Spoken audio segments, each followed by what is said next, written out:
ja gut, ja. Aber hätte nur irgendwer das in Frank gesehen? Ja, die, wir führen in den Karawan. Und da hängen einen großen Zettel an der Tür. Da steht auch, bitte nicht stören. Die hätte sicher just ein Kerl wie sich. Frank ist nicht schwul. Ist die doch. Nie nicht. 100 Pro. Nee. Die Wette gilt noch. Oh ja, 100 Piepen. Jawohl. Sinners, bitte. Oh, ist ja gut. Oh, bitte, seien Sie nicht böse mit dem Frank. Da ist sie ja. Ich werde mich gleich wieder kümmern um die Hochzeit. Aber ich musste zuerst fertigstellen, eine kleine Sensation. Oh, eine Überraschung für meine Eltern.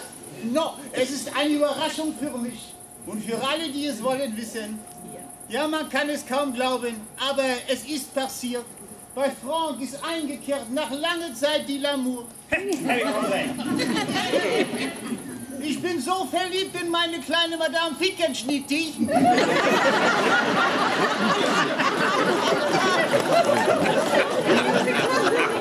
Dass ich es kaum ausdrücken kann in Worte.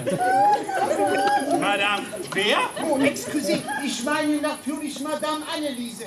Aber ich musste zuerst reden mit meiner Süße über Coussin Chiffon. Wie sagt man?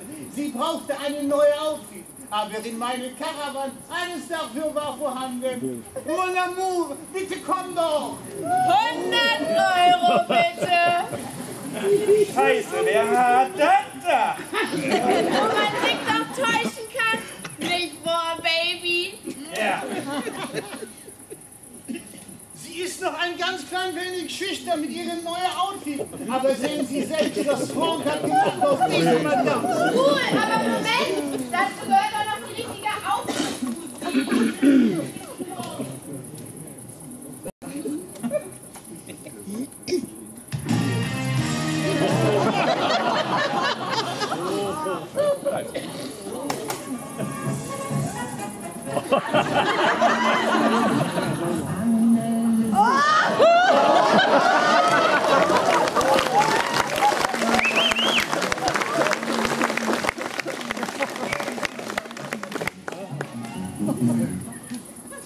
Oh, Chérie, ich kann nicht sagen, wie sehr du rührst an meine Herz.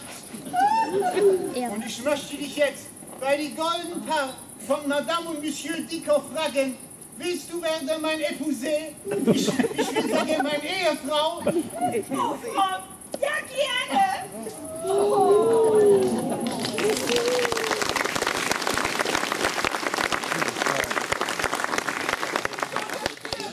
Ja, toll. 100 Piepen kostet mich das Glück hier.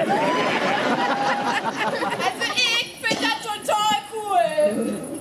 Und jetzt, ich bitte um die Ehrentanz für mich und meine Glück. Einen Tango bitte sehr. Chérie, du wirst sehen, es geht auch ohne Fliesen. Mein Hase.